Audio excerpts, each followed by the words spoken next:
Hey everyone, it's Alfred, Hey, this is Carlos. and welcome to our stream. It's episode 122, and in this episode, we're going to be interviewing James and Daniel, the CEO and CTO of Chirp. After that, we'll be going over some announcements, and yeah. So without further ado, let's Alright. go over to James and Daniel. Hey, James and Daniel, how are you doing? Hey, yeah, really good, thanks. Good. Whoa. Here, let me decrease the volume over here a little bit.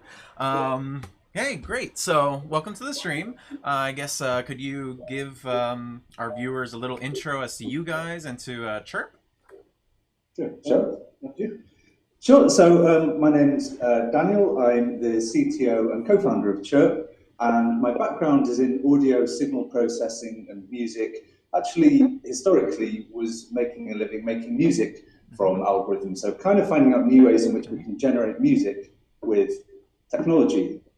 And days have kind of evolved from that to basically invent a technology that can send data using tiny melodies, which is what we're talking about today. Yeah, cool. And showcase. Yeah, well, and James? Yeah, well, I joined the company about 3 years ago now. I'm currently CEO. I was CTO previously, but my background is in acoustics, and then did further research into human-computer interaction and sound, and was actually kind of going down a path of making art that was revolved around sound, and in a similar vein to Dan, algorithmic creative applications, and found myself at this interesting startup called Chirp. Cool. Yeah. Great. Yeah. Great. So, could you tell our viewers a little bit about Chirp? Sure. So we produce a range of SDKs which are available for a very wide range of platforms and devices. This is really important because what our technology does is allow any device with a loudspeaker or microphone and a small amount of processing power to communicate, interact, and exchange data with other devices nearby, just using sound. So in the audible range, it will sound a little bit like, well, there's been references to R2D2. Yeah. Don't tell LucasArts. No. but of course it works just as well in ultrasound. So it is inaudible. Yeah. So the company, itself is like really engineering and research driven, and we make sure that we package our products so that what's quite complicated to do algorithmically in filtering the signal from the noise and making sure that devices can connect reliably is easy to integrate as a developer, and so it's usually a kind of 5-minute drag and drop exercise to get your devices chirping to each other. Yeah, and to demonstrate that, we played around a little bit with the SDK, so we have a little demo to show. So here we have a Matrix Voice with Matrix Lite installed. So we're using Python, the Python SDK you have, and our Python library to interact together. So with the audio data, the R2D2 sound you were talking about. There we go. And we got green, and then turning it back off. Oh wait, messed up the audio. There you go. So cool. I've been hearing Carlos playing with that all week, and it's wondering, like, where's R2 coming from? We'll have to get you on the ultrasonic protocol for the sanity of your coworkers, I think. Yeah, probably. I just choose the one because you recommended like 16 for the embedded devices, so I was like, okay, maybe that works better with the Pi. Yeah. How did you find the integration? No, the integration was pretty nice. Yeah, like I like when I saw the JavaScript one, I went towards that, and then I saw that it was deprecated, and I was like, that was my main language. But then I moved over to the Python, and no, it was nice. I copied the example and stripped it down a little bit more because it was more like a command. It took like command line arguments, but I just needed something more simple. But yeah, for the most part, it was pretty simple. Just copying the well, I mean, for viewers that don't know, you basically have like a client secret and a public keys. so that two different devices that have no that don't have the same keys, don't catch each other's signals. So that was interesting. You just kind of copy the keys, put it on your device, and then the Python script reading that automatically was a really nice feature. Glad you enjoyed it. Yeah. Python's my spirit language. Really, this is definitely my development environment of choice. And Joe, our head of engineering, has done a great job trying to make a kind of toolkit of command line utilities that you can use with the Python SDK, which I guess you must have used, right? Yeah. Oh, you mean the command line? They also have like a command line tool for testing. And one of the features I really liked was that you could generate an audio file with a command already built in, so like a string. And then just having that, I can play through my phone, computer, whatever device can play audio. So that was a really nice feature. That's really cool, right? Because on the sending side, it's just, at that point, it's just playing a WAV or MP3 file. Yeah, no, if anything, in the future, we're planning on making a Hackster guide to set that up for our devices and then running through the whole setup. And so that way our users can easily just replicate that and just have fun with Chirp as much as they want. Yeah. Nice. Well, just on the JavaScript again, there is an updated. Joe, our head of engineering, did put a lot of work into an updated JavaScript. Yeah. He popped up one Monday morning and said, "Hey, check out what I've spent the weekend hacking. It's this new environment called WebAssembly. This dark magic for which you speak." So he went away and compiled our core C SDK to run in browser hooked into the web audio framework. So there is now a non-deprecated JavaScript SDK so that you can get your browsers chirping, even on mobile. It's neat. Oh, that's nice. I've never actually. The big difference between the deprecated version and the WebAssembly version is that WebAssembly allows us to receive chirps in the browser as well. The previous version was kind of send only, so we can kind of do two-way communication just from a browser. So if you want to do connectivity where people don't need to install an app, they can just go to a web page instead. And I'm not the most experienced with WebAssembly. I haven't looked into it too much yet.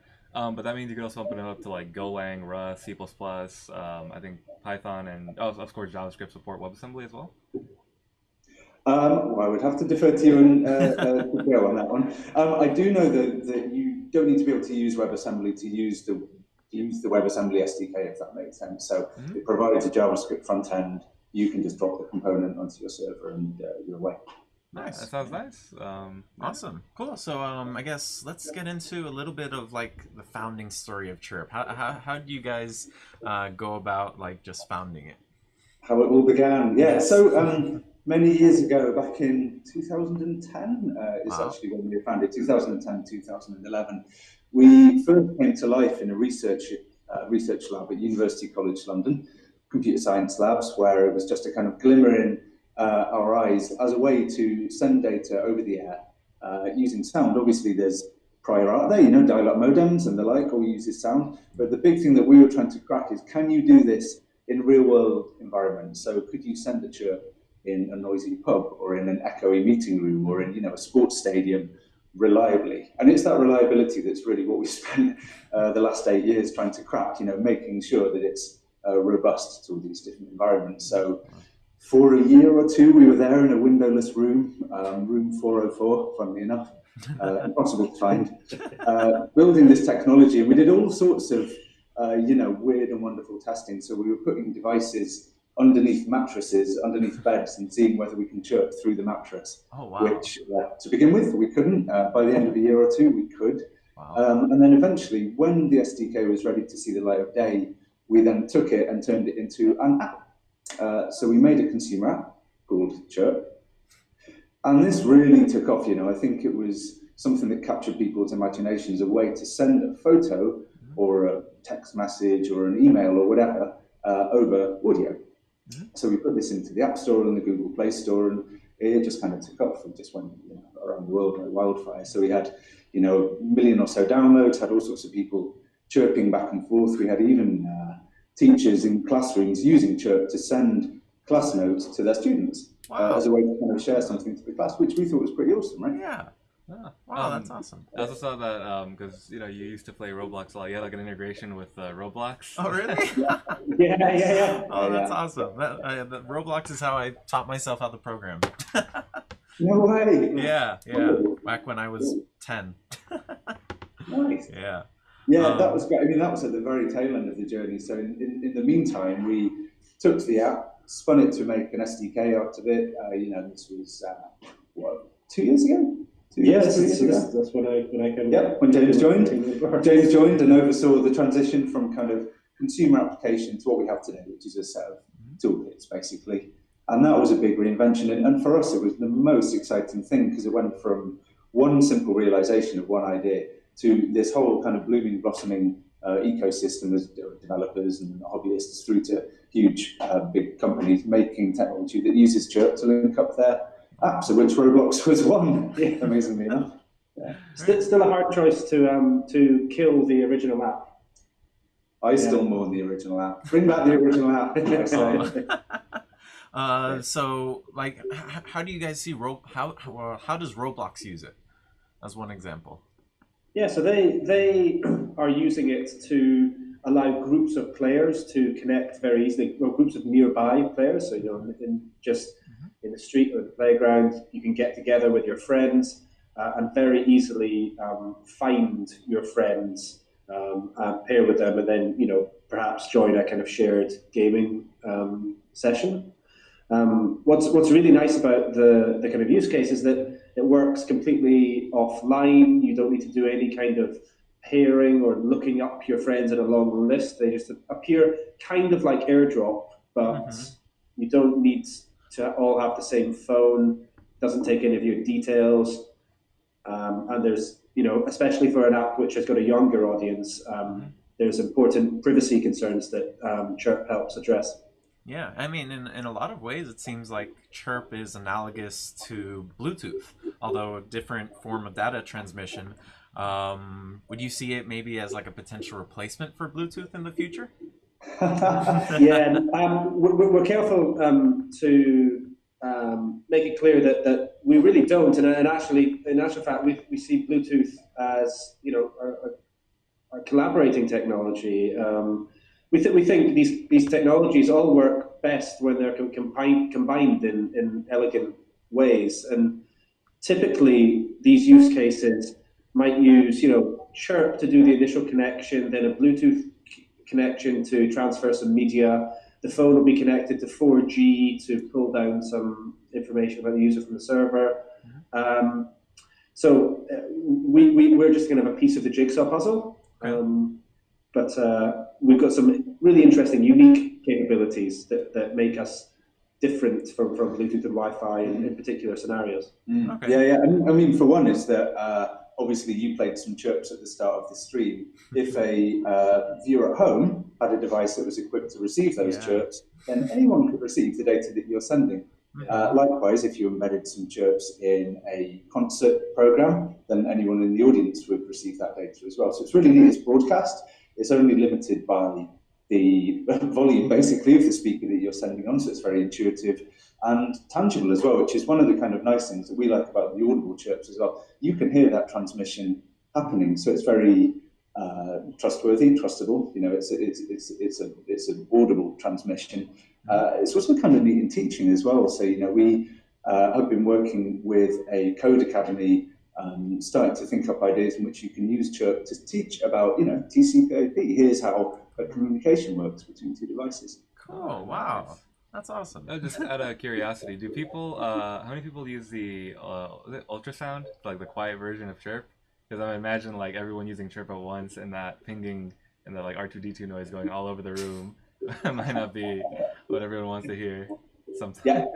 I mean, it depends on the application area completely. So some people like the audibility for toys and games. It's kind of neat. In most cases, if you're in a museum or a gallery, you don't want beeps going off all the time. So in that situation, we'd always recommend, or a meeting room, you don't want your meeting room server beeping at you. So we generally, I'd say 90%? Yeah, 90% use the inaudible ultrasound because noise disturbance isn't for everyone. And actually, you mentioned about multiple devices chirping simultaneously and interfering. You can actually subdivide each of those frequency bands as well. So you can have several devices chirping at the same time. They won't interfere, but if they're audible, you still might want to push them up the frequency band until they're not. Nice. Yeah, I was about to ask what would happen if there's multiple at the same time, but sorry, got ahead of you there. But yeah, that was a really nice. That was actually an invention which was developed for the Roblox problem. Because the issue there is that if you've got 8 people, 8 devices, double chirping at the same time, you don't want them constantly having collisions, effectively. You know, we had the same problem that people developing packet radio had back in the 70s and 80s. If you have 2 people broadcasting at once, it's a problem. So instead, we subdivide that, same as a radio-controlled car or something of that sort. And then you can have 8 devices chirping in harmony, like little ultrasonic sonar, this kind of thing, sounding out who's around them. That's how we can do it. Cool. And just out of curiosity, like, what's the like bit size? Well, not bit size, but like, what's the maximum like data transmission that it has? It's teeny. Yeah, I imagine it's teeny. It's like it's you know, we're often use an analogy to like an acoustic QR code. Okay. Right? Yeah. So what you're typically sending is a pointer or an identifier to a larger piece of media or data. Okay. For that point, it's actually maybe good to explain like how the original app worked, because there was a bit of magic, wasn't it? About, you know, we say we transfer photos using sound, but there was a little bit of smoke and mirrors in the app, because of course the photos were hosted over the network. Each photo had an identifier, and it was just the identifier that was going between the phones. Okay. But you know, the important thing is that the end user experience was fantastic. Yeah. They don't really care what technology is being used to do what. It was just looked like magic when it happened. Yeah. Nice. So the receiving device receives the identifier, then immediately goes to our web API, downloads the image, displays it on screen. And as far as you're concerned, that's just happened over audio. Nice. And so, it kind of following on to your question in terms of the bit rates, though. So to go into a bit more depth about that, a bit more depth. Yeah. Okay. Yeah. nice. The short answer is it varies. So we have different protocols that we can configure for different ranges and reliability. So if you're targeting a really short range, like NFC style range, you'd be looking at maybe 2 kilobits per second, something of that range. You're talking kilobits, not megabits, not gigabits, kilobits. As you then increase the distance, you will be looking at using a protocol which then decreases in range. So peer-to-peer range, like 3 meters, 2 meters, you'd be looking at a couple of hundred bits per second. Okay. And then if you're looking at targeting a stadium, so broadcasting over a few hundred meters, then you'd be looking at tens of bits per second. Wow. Okay. And have you had use cases like that? A whole stadium? Yeah. Really? Yeah. Wow. Yeah. The long range application, the kind of harshest long range application that we've had is probably the work we did with EDF Nuclear Energy. Oh, really? Oh. They called up because they had a problem where they couldn't use any radio frequency technology in the sensitive areas of their plants, right? Yeah. They're kind of a little bit sensitive around health and safety and regulations, for good reason. But they still wanted to kind of be able to monitor some of their equipment and have sensors relay readings back to a centralized data logger. So we were able to work with them to optimize an acoustic protocol. It was ultrasonic, and it was doing tens of bits per second, but it was enough to send data readings between several sensors back to a data logger. Wow. And we're talking an environment where, like, we walked in as audio, as acoustic guys, and before you go in, they say, please put on these ear defenders. Wait, and you walk in and there's just this deafening noise of the turbines, the generators. Wow. And you're like, we know our technology is good, we know it's good, we know it's reliable, but this is exceptional circumstances. Wow. We were talking ranges of 80 meters across this giant plant room. Wow.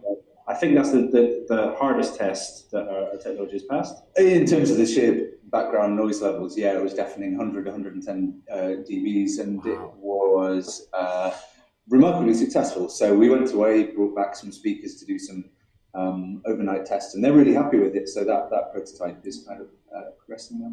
Never had a doubt, right? Never had a doubt. No, it's fine. Were you able to like record any of that or like document that online? Because that'd be like really interesting to read in a blog post or a video. Yeah, I'm sure we got some recordings. Yeah, for sure. Yeah, Oh, yeah. nice. Awesome. Then we could like look at that later, or no? Because I mean, I do want to see. No, he was saying if you guys made like a blog on that. Oh, we've got material we can share. I'm sure we do. Yeah. I don't know if we've actually got a dedicated blog post, but we should have one. So let's make it. Yeah. Well, with an audio recording, which I can understand the interest, but trust me, when you listen to it, I think you're quickly want to switch it off again. It's pretty brutal. Noisy. Wow, that's amazing. So then, Chirp is like a very like developer friendly platform. You've made it basically free to use for anyone. What made you decide to do that rather than having like a proprietary?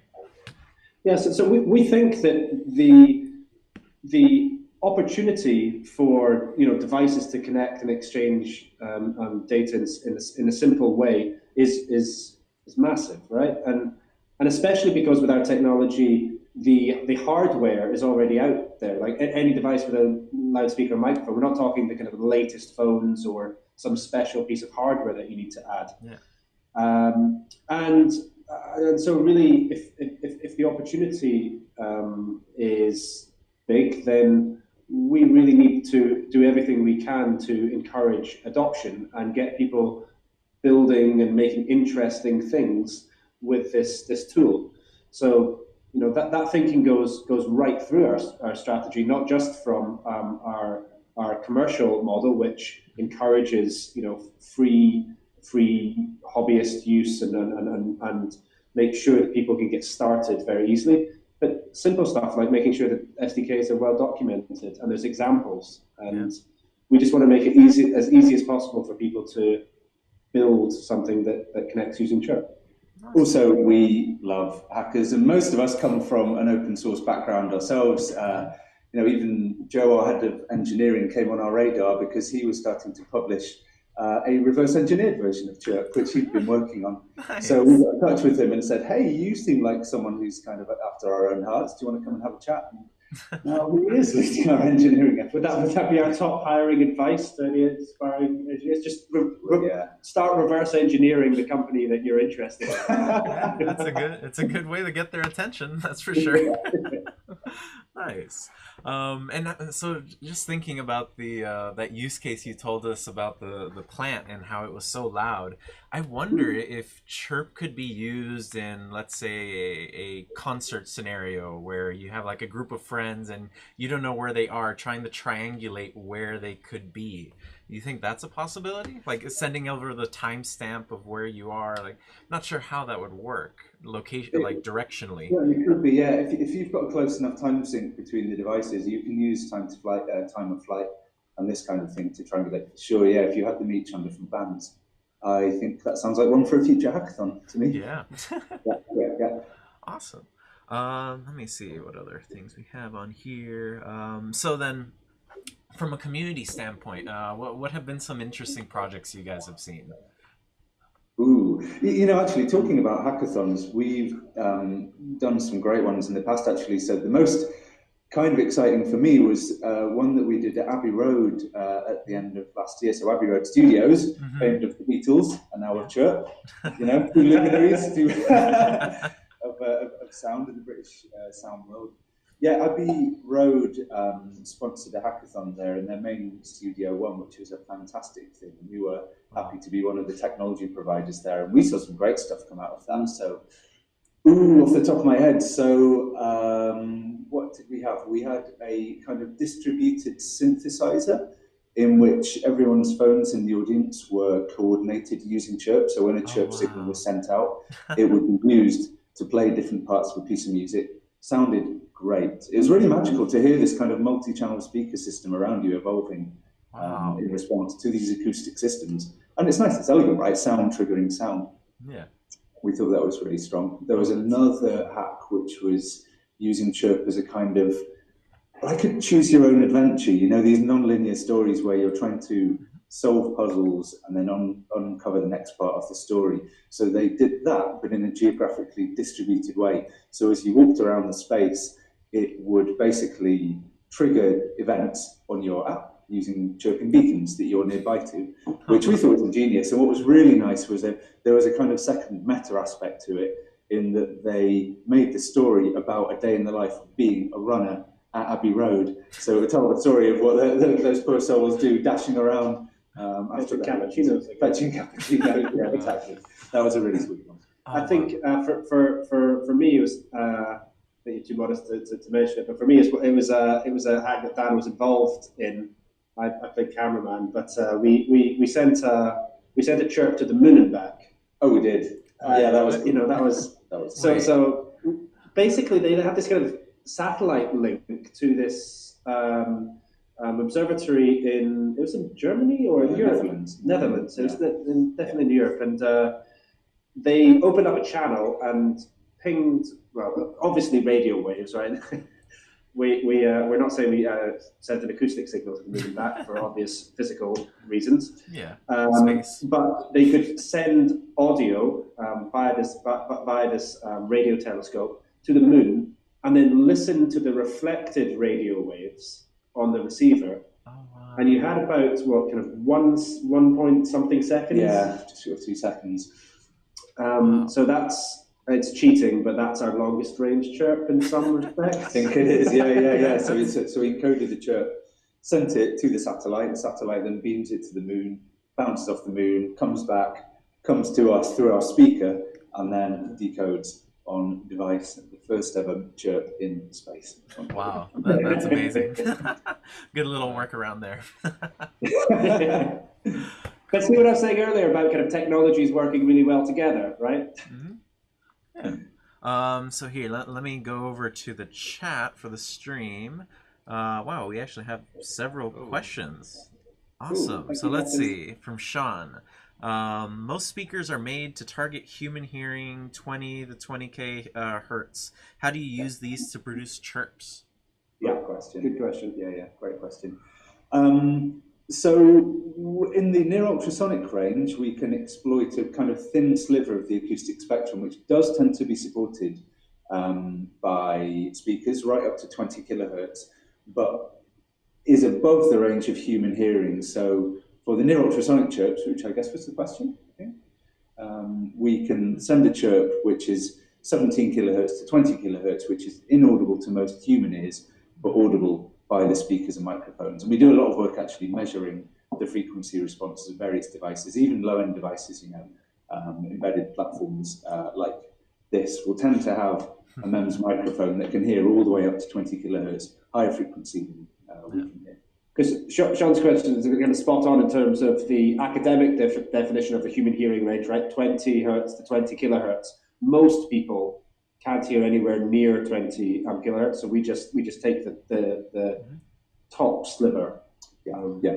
So it's technically what you would call near ultrasonic. So taking the scientific definition, ultrasonic starts at 20 kilohertz. But to be precise, we're using something which is very close to ultrasonic. It's a big battle for us though, because obviously every speaker is different. Same with microphones; they all have frequency curves that are all over the place. So you might get, particularly in these things, very low bass frequency, very low amplitude of bass frequencies, or you might get a dip at higher frequencies. So a lot of our work is in making our algorithms as tolerant as possible to all different kinds of transducers. So we do huge loads of tests on real-world devices to make sure that it's robust to whatever low-end speaker you want to throw at it. Nice. And just out of curiosity, I know some animals are able to hear those higher frequencies, right? Have you seen any animals get freaked out when playing that ultrasonic range? Not freaked out. I mean, the audible protocol that you played at the start of the show, right? That's audible to us humans. Yeah. I imagine, I don't know, I'm not a cat, but I imagine it's something similar. Yeah. It's similar to what they would experience. But really importantly, background noise tends to kind of tail off the higher you go in frequency. There are some things which naturally produce ultrasound in our kind of urban environment, like the screech of brake pads, like when a car is stopping. That's one thing that will produce ultrasound right up. Oh wow. But typically it's quieter in the ultrasonic range. So for ultrasonic applications, the volume can be very, very low. So for any animals, it's like listening to that R2D2 beat, but just really, really, really low volume. Okay, cool. And that kind of answers, wow, Sean has several questions on here. So he said his other question was, how do you reduce the impact of environmental noise from refrigerators, AC, electronics, etc.? So that basically answers it. Yeah. So that's what we've spent literally the past 8 years working on. The real world is so noisy. I mean, like even satellite communications, when you have to penetrate the atmosphere, that's a relatively statistically consistent source of noise. So you can model that quite well. The real world, though, when you, like you say, you've got refrigerators, you've also got things like sirens, you've got music in bars, you've got, people speaking, all sorts of different patterns of noise. And we spend a lot of time trying to, optimize our algorithms to deal with that. And actually, a lot of our kind of magic and the secret sauce lies within the decoder. Generating chirps is very easy. It's 100 lines of code to synthesize a chirp. It's literally a melody. But in the decoder, that's where we dedicate a lot of our efforts. So we spend a lot of time looking at denoising, also de-reverberation as well. So when you play a chirp into an environment, it will echo around quite a lot. And if the individual tones of the chirp are very short, then that echo can have a big effect because they continue to sound again and again, what you call a multipath effect, when the sound is coming at you multiple times from different walls, basically. So we deal with it in a lot of different ways, which we are not able to speak about because they're secret. That's a secret sauce. There are a few different ways in which we deal with them. But denoising, de-reverberation, and a lot of that is quite unique as well because we know the signal very statistically. We've come up with algorithms that are slightly different to those that you would use in, say, a voice assistant or something like that. We can play to the strength of that. Cool. And what are the hardware requirements for actually being able to decode it? Like, could you do this on a Cortex M3 microcontroller, or does it need something a little more powerful? Great question. Yeah, so M3 is just below our watermark. So M4 we can do, M7. It all requires a floating point unit, basically. So at the moment, all of our decoder flow requires an FPU, but certainly the M4 we're very happy with. Okay, cool. And have you played around at all with getting it to work on an FPGA? Ooh, no, not yet. No, we haven't. Okay, cool. That sounds like one for the future, though. Okay, let's see. What other questions does Sean have here? Are there any interesting characteristics of ultrasonic sound and data compression? Ultrasonic audio and data compression. Where is the edge where this technique starts to fail? Oh, interesting questions. Failure always happens when your signal to noise ratio drops too low. So really our biggest enemy is background noise and reverberation. The compression question is an interesting one. So our transport layer can support any kind of data that you want to layer on top of it. So it's pretty agnostic, whether the data that you're sending is compressed or not. We just send a stream of bytes. So you give our code a stream of bits and bytes, and then it does the normal stuff that you're doing when you modulate a stream. So it will, spread it over the spectrum, encode it as tones across that spectrum, and then decode them at the other end. We don't natively include any compression, and we don't exploit any particular characteristics of acoustic transmission for compression, but we're very friendly. So we've worked in the past with partners who've gzipped a little bit of data, crunched it down even more. That's actually quite good for us because then you've got a nice uniformly random, effectively, bit stream that will assist the transmission, because if you have repeated tones, which you'll get if you've got a uniform transmission, that can then be problematic. So that was a bit of a meandering way to answer the question. I hope it somewhat goes. Okay, cool. And let's see what else is on here. Oh my God, Sean, you have so many questions. Sean is actually he's a member of our team, and he's like a audio engineer at heart. In another life, he said. Cool. Very cool. Well, they're excellent questions. You can tell he's got a bit of background in the area for sure. Yeah. That's good. Yeah. Oh, it's fun. And when we have meetings, he'll like take out his guitar and start playing like during the meeting. It's great. So okay, another one. How are chirps encoded? Ah, great. Okay, so we're going deep dive now. So we use a variant of what's called frequency shift keying, which, as you'll remember from your DSP textbooks, is basically a way to encode different bits of data as different frequencies of the acoustic spectrum. So there's a few different ways in which you can encode data as sound, and basically you're looking at the parameters that you've got of an audio signal, and then trying to work out how you can map discrete values as different audio properties. So you can take the amplitude, which is effectively what Morse code is in some sense. It's taking amplitude. You can take phase, so you can move the phase of a sine wave back and forth over time. This is what a lot of down the line protocols use. So ADSL, fiber optics use a form of phase and amplitude modulation. Those techniques tend to be quite brittle in over-the-air scenarios. So volume levels can fluctuate wildly. They can also be affected by filtering. When you play a sound into a room, it gets filtered in all sorts of unpredictable ways, which is why you get resonant frequencies of a room. When you sing in the bath, for example, you might hear certain tones being amplified very loud. Yeah. Great to make yourself sound loud when you're singing, but it's terrible for chirps because it means you get these resonances. So instead, we encode different data values as different frequencies of the spectrum, basically. We use a few different variants of this, but we chose it because it's very robust to real-world scenarios. Frequencies tend to be pretty robust in time, unless you're moving very quickly, in which you suffer from the Doppler effect, but that's a whole different kettle of fish that we won't go into now. Yeah. Okay, cool. I think that answers his question. Let's see what else is on here. Sean has actually asked my question about if dogs ever reacted to chirps. Let's see. He asks, how much of a chirp is redundant data? Ooh, Nice. excellent question. It varies a little. We've got control over it, but we use the same kind of forward error correction that was in the Voyager spacecraft to make sure that those radio signals could be decoded, even though with a very, very low signal to noise ratio. And that's a kind of well-known technique called Reed-Solomon.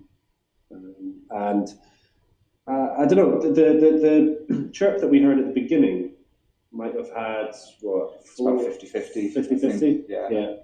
But we can vary it. That's really important because you can increase your data rate at the cost of reliability, or increase your reliability at the cost of data rate. It's one of the parameters we can play with to optimize for different scenarios. So the nuclear power station, for example, we had a lot of error correction to make sure the nuclear power operator was really sensitive to the fact that we could guarantee that the data we received was the data that was sent. Nice. Yeah, that's important in that type of scenario. It's like this is the value of the temperature of the core. It's like we need to make sure that's yeah. Let's send that a couple hundred times maybe. So do they have it do they have it like constantly sending? Sorry, go on. I was saying, do they have it like constantly sending chirps like as fast as they can, or do they have to call it each time? In that case, they were polled by a data logger. So once per minute, I think in that case, the data logger would say, "Hey, sensor number one, give me your reading." Then sensor number one would say, "Thank you, data logger, here's my reading," and then send it back again, and then get a confirmation. So that was a kind of two-way transmission. In that case, it was once a minute, but it can vary. And it was two-way via chirp. It was two-way, like it was sending, like the data logger was sending it to the sensor a chirp, and then the sensor was replying back with chirp. There was literally no other way for those devices to communicate in that environment. Awesome. And then let's see what else. Oh my God, Sean, you're nonstop. It's great. He said, so chirps are basically an audible version of FM radio. Yes. Yeah. In some way, lower frequency by a few thousand times. But yeah, you can think of it like that for sure. Yeah. Let's see what else. Oh, somebody else put a question. If I implement, oh, this was a. I guess I could say it. If I implement the React wrapper, would that mean the mic on my phone is always open? In that case, would it interfere with other apps using the mic? So this is an excellent question. So our technology can be used in a scenario where it's always listening, and typically that's the case on embedded applications, say where you've got full control of the device and you can just run your app and listen continuously. On mobile devices, of course, the operating system has control of some of the hardware, and Apple and Google, for very, very good reasons, restrict microphone access to when the app is foregrounded. Yeah. So typically the iOS and Android apps are only listening when the app is open, or when the developer has chosen to start the SDK at a certain point in the experience of using that app. Okay, cool. Yeah, that's a good thing.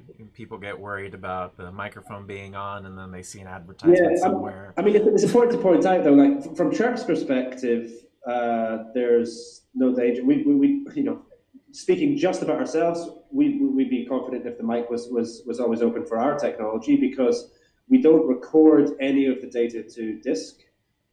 We don't send any of the data to a server. You can use our technology in airplane mode, right? We don't even send kind of metadata about the audio to any server. So everything's processed like live in real time on the mic. So I just don't want other developers having access to my mic.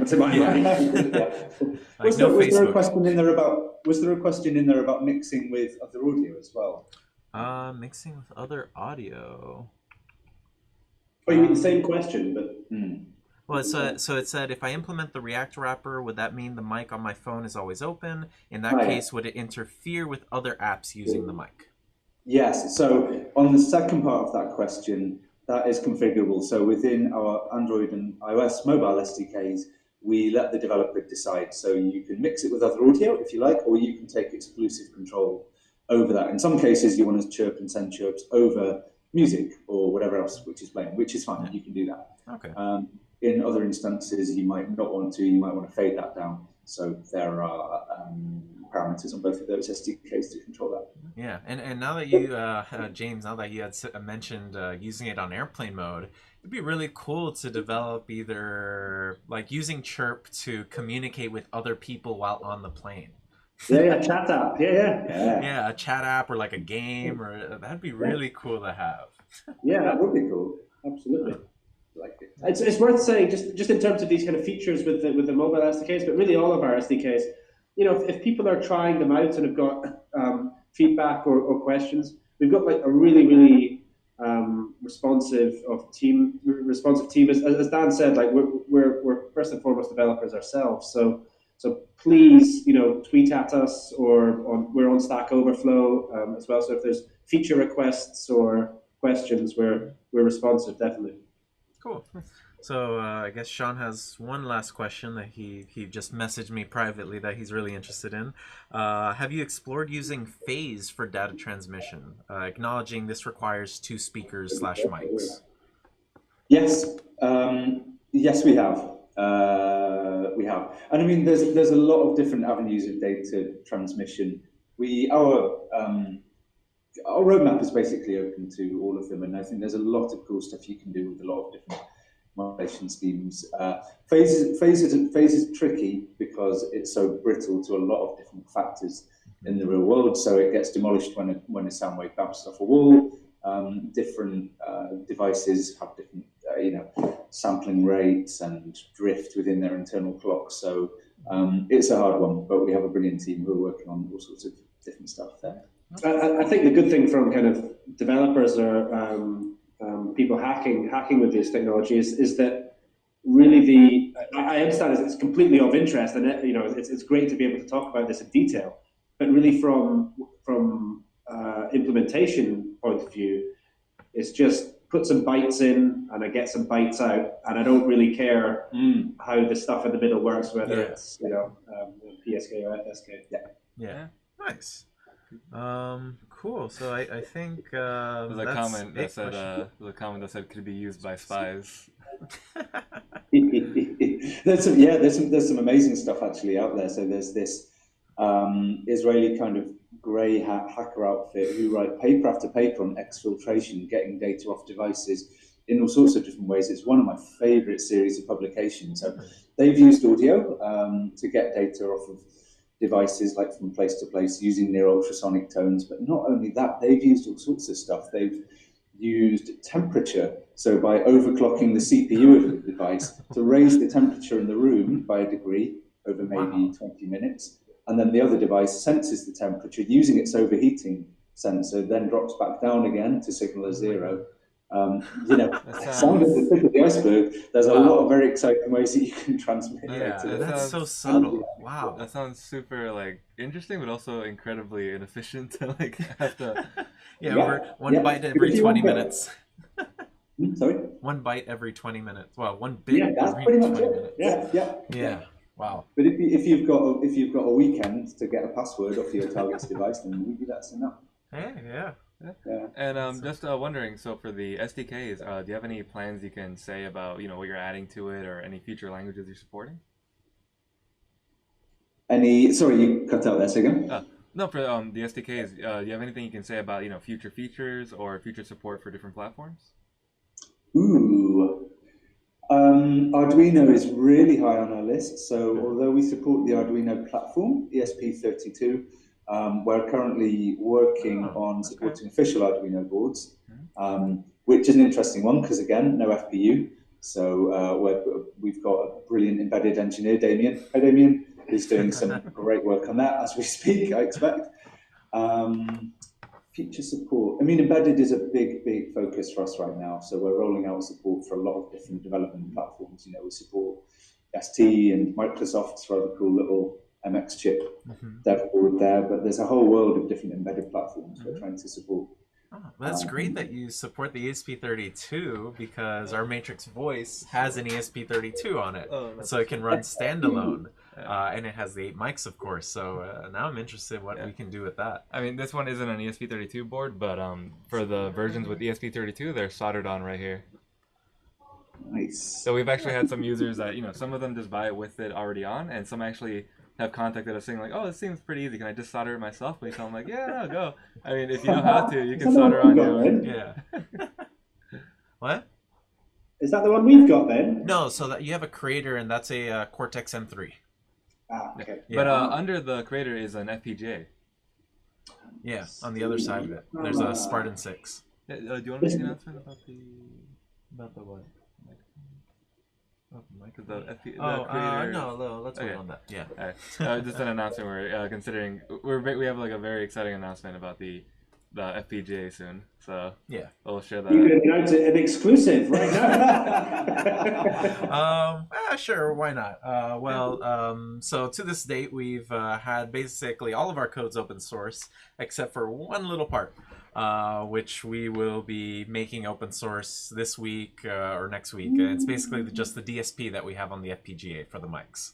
Wow, right, nice. So once we have that, everything's open, and then anybody can do anything on the FPGA. Actually, I think the Creator one might be out already. We might have the Voice not yet. Yeah, it's already on a branch. No, I think it was merged. It was merged. It was merged. Okay, cool. So, but we'll be making a proper community announcement for that in the next few days. So, congratulations! So getting it out there. Yeah. So all our software. Interested. Yeah.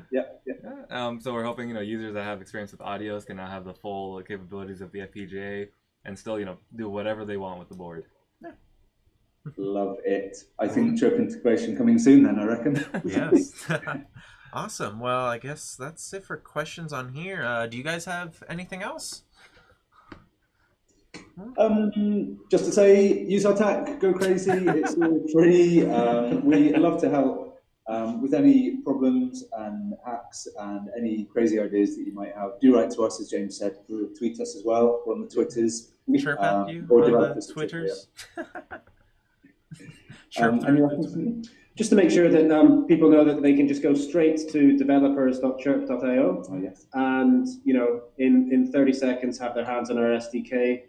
Another 120, 180 seconds have the SDK embedded in their app, and okay, maybe not that quick, but it's fast. Actually, there was one thing that I was, for the most part, the documentation was easy. There was one little niche was when I wanted to open a new tab, all the buttons weren't actually links on the website. So I had to copy the URL and then paste it again and then click on the link when I wanted 2 tabs from one page. Oh, that is a pain. That must be a React thing, right? React. Yeah, the website's in React. Yeah. I think we can solve it. I think we can solve it. Watch this space. You'll have to have us back now, so we can tell you we've solved it. Yeah. I just wondering, are you going to be in the Bay Area Maker Faire by any chance? Not so far. When is it? Mid-May. Soon. The 17th through the 19th of May. Sadly not. I think so. Right. Wish we were though. Okay.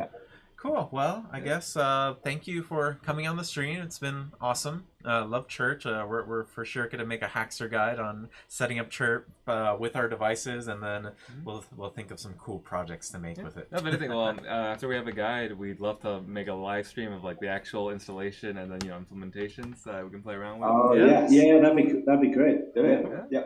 Awesome. Well, thanks, guys. Cool. Absolutely. Yeah. Absolute Nice pleasure. having you on Thank you here. very much. Great. Bye. Bye. Bye. Nice. Carlos made one too. It's not as official, but it's my best. Bye. Oh, that was awesome. Here, let me switch over to our camera over here. Okay, wow. Chirp is amazing. I really like it. Like them using it in the nuclear power plant. Oh my god. It was 110 decibels that they had to get through. That's crazy. No, the entire this whole chat, I've been mostly lost listening to what they've been saying. Mostly lost.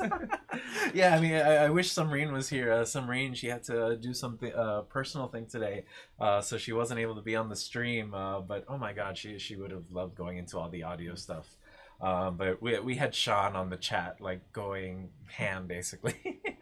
Wow, that was great though. I liked it. We're for sure gonna make a Hackster guide on this.